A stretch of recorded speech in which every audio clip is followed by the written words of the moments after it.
বিসমিল্লাহির রহমানির রহিম।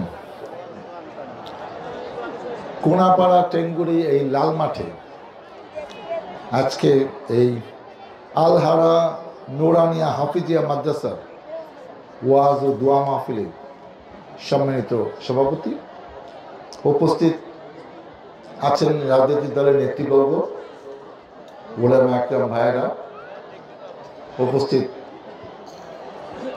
এই প্যান্ডেলে মুসল্লি ভাইয়েরা এবং এই পাশে আর একটি প্যান্ডেলে যে সকল মা বোনেরা আমার এই বক্তব্য শুনছেন, আসসালামু আলাইকুম। আমি আসার সময় দেখতে দেখতে আসছিলাম, এতজন মা বোন ওখানে বসে আছে। আমার চোখে আন্দাজে মনে হলো এখানে যত আপনারা পুরুষ আছেন, মহিলাদের সংখ্যা আপনাদের থেকে বেশি হবে। এবং কেন তারা বেশি সেটাও আপনারা সবাই বুঝছেন। আমার এখানে 9টা থেকে 10টায় আসার কথা ছিল। আমি আরও একটি ওয়াজ মাহফিল একটি জায়গায় আমি এশার নামাজ পড়ে এই কিছু কথাবার্তা বলেছি এবং আর একটা উলুসে যেতে হবে গোয়ালবাড়িতে। প্রথমে আমি ক্ষমা চেয়ে নিচ্ছি দেরিতে আসার জন্য। আর একটা হলো যেটি ইসলামী জলসা, এখন আমরা রাজনীতি করি, এখন আপনাদের এগুলো সব মাইক টাইক বন্ধ করে আগে রাজনীতিক নেতারা যেরকম মঞ্চে এসায় মাইক নিয়ে 2-4 কথা বলে যায়। ইলেকশন শুরু হয়ে গেছে, ইলেকশন এখনো জমে নাই। তো আমরা এতজন লোক আমি কোথায় পাবো? এই বাড়ি বাড়ি যেতে যেতে আমার 2-1 মাসও আমি সবার সাথে দেখা সাক্ষাৎ করতে পারবো না। তা আমি তো আসছি আপনাদের কাছে দোয়া চাইতে আর ভোট চাইতে। তা আপনারা ক্ষমা করবেন যে আপনাদের সমস্ত নিয়মিত কার্যক্রম বন্ধ করে আমার কিছু রাজনৈতিক কথা আপনাদের উদ্দেশ্যে বলতে হচ্ছে, কিন্তু বেশি সময় নেব না। আমি জানি বেশি সময় নিলে আপনারাও খুশি হবেন না, কেন আপনারা কেন বসে আছেন সেটা আমি কম বেশি জানি। আব্বা ইচ্ছা ছিল ছেলে, আমার বাবা ইচ্ছা ছিল, যে বাবা 45 বছর চেয়ারম্যান ছিল দেওয়ান ইদ্দিস সাহেব আশুলিয়া 1943 থেকে 88 সাল, পরবর্তীতে 79 সালে উনি ধানের শীষ মার্কা নিয়ে সাভার এলাকায় এমপি হয়, যখন গাজীপুর কোনাবাড়ি এই সাভার এলাকার সাথে ছিল। তা আমাকে ডাক্তার বানাই, ক্যাডেট কলেজে পড়লাম, মেডিকেলে পড়লাম, ডাক্তারি পাস করলাম, বিসিএস পাস করে 5 বছর চাকরি করলাম। জনগণের চাপে আমি চাকরিটা করতে পারলাম না। জনগণকে তোমার বাপ এমপি চেয়ারম্যান, তুমি কে চাকরি করো?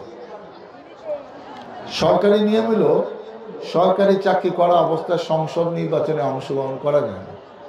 আমি 96 সালে চাকরি ছেড়ে দলে মনোনয়ন পেলাম, ধানের শীষ মার্কা নিয়ে নির্বাচন করলাম, জনগণ আমাকে ভোটও দিয়ে দিল। আবার 2001 সালে ধানের শীষ মার্কা নিয়ে নির্বাচন করলাম, জনগণ ভোটও দিয়ে দিল।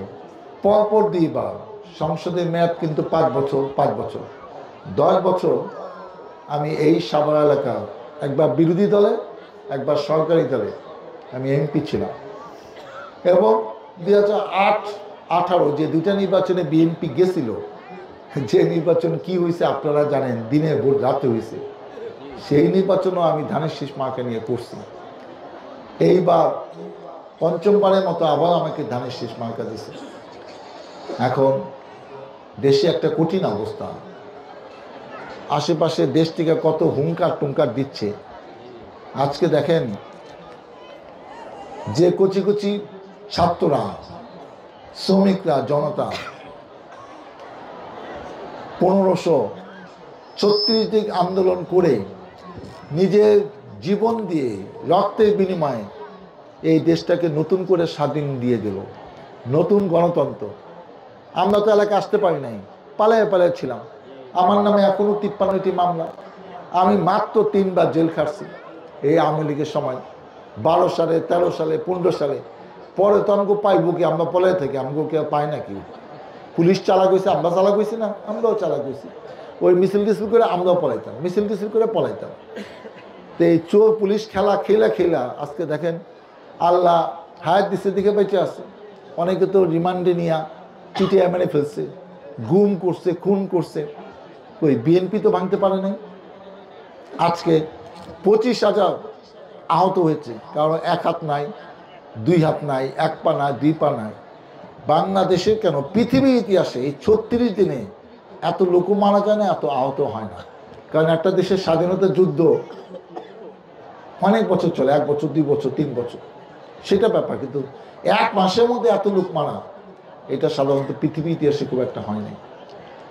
বিএনপি সহ আরও অনেক দল আন্দোলন সংগ্রাম করে যা না করতে পারে নাই, যা করতে পারে নাই, এই তরুণ ছাত্ররা জীবন দিয়ে দেখিয়ে দিল যে আন্দোলন কিভাবে করতে হয় এবং কিভাবে জালিম সরকারকে বিদায় নিতে হয়। আজকে সালাউদ্দিন কাদের সহ আরও অনেক নেতার ফাঁসি দিছে যে ট্রাইব্যুনালে শেখ হাসিনা নিজের হাতে ট্রাইব্যুনাল বানাইছে, আল্লাহ কি ইশারা, সেই ট্রাইব্যুনালে শেখ হাসিনাকে ফাঁসি দিছে। আন্দোলনটা যেটা হইল, আসলে কি আপনি মনে করেন যে আমাদের কারণে পতন হয়েছে? আল্লাহ তাকে ধৈর্য টাইনা সরাই দিছে যে তুই অনেক মানুষ মারছ, তোর আর দেশে থাকার দরকার নেই। অতএব আমরা যারা বিপদের সময় আল্লাহরে ডাকি, এই জলজন্ত উদাহরণ কিন্তু খুব বেশি আপনার হাতের কাছে নাই। আমি শুনি নাই একটি সরকারের পতন হইলে মেম্বার, চেয়ারম্যান, মেয়র, কাউন্সিলর, উপজেলা চেয়ারম্যান, এমপি সবাই পলাইছে। কেন তোরা পলাস? কেন তোরা এত জনপ্রিয়, সিলবাইরা লক্ষ লক্ষ ভোট দিছ, ভোট কাজটা 60%, তুই 90% ভোট নিয়ে বেড়েছেন। আমি যা করছি ওইটা করছি, জনগণ তোরে ভালোবাসে, তুই যা জনগণের সামনে দেখ কি করছো তোরা 17 বছর। সব পলাইছে। এবং দেখেন তাদের নেত্রী যেভাবে আমরা টিভিতে দেখছি, আপনারাও দেখছেন, যেভাবে সে হেলিকপ্টারে উঠে গেল, মনে হয় যে 1 মিনিট দেরি হইলে মধ্যে তারাও ছাত্ররা মেরে ফেলবে। আল্লাহ বিধান যে যেরকম করে তার জন্য সেরকম শাস্তি কিন্তু অপেক্ষা করে। এই 5ই আগস্টের শিক্ষা আমাদের জন্য কি জানেন? আজকে যারা এরকম করেছে, এইটা যদি আমরা মনে রাখি, দেশের জন্য ভালো হবে, আমার জন্য ভালো হবে। আর আমরা যদি মনে করি ওরা ভুল করছে, বেটা ওরা এগুলা বুঝে না কেমনে ক্ষমতায় থাকতে হয়, জোর করে ক্ষমতায় বেশি দিন থাকা যায় না।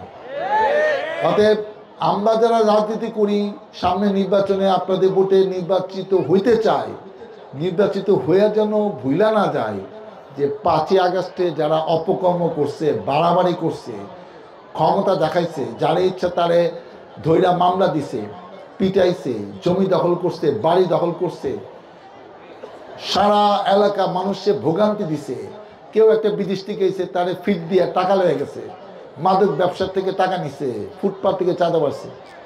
এগুলা কিন্তু আল্লাহর গজব তো আছে। জনগণ যদি কষ্ট পাওয়া যায়, সেই ব্যক্তি, সেই দল ক্ষমতায় থাকতে পারে না। আমরা যেন এটা মনে রাখি। আমি আর বেশি কিছু না বলে আজকে আমি আপনাদের সামনে এসেছি আবারও 5মবারের মতো ভোট চাইতে।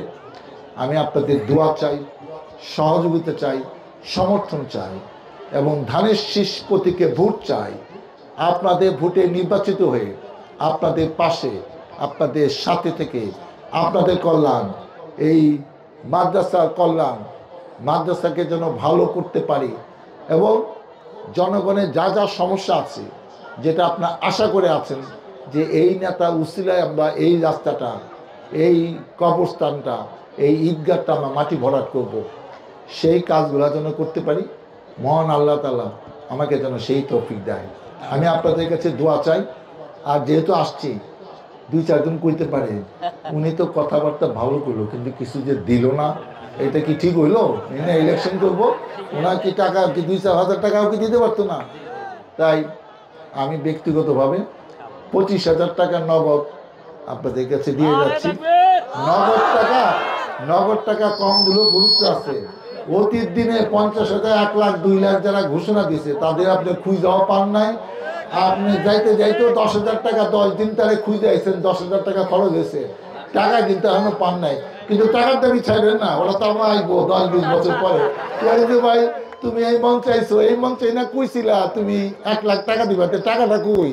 সেই টাকা এখন সুদে টুটে বাইরা 2 লাখ টাকা 3 লাখ টাকা হয়েছে। দাও বাবা, ইলেকশন করবা, টাকা দিবা না। যাই হোক, আপনি আমার জন্য দোয়া করেন যাতে আপনাদের পাশে, আপনাদের কল্যাণে আমি থাকতে পারি। আল্লাহ হাফিজ।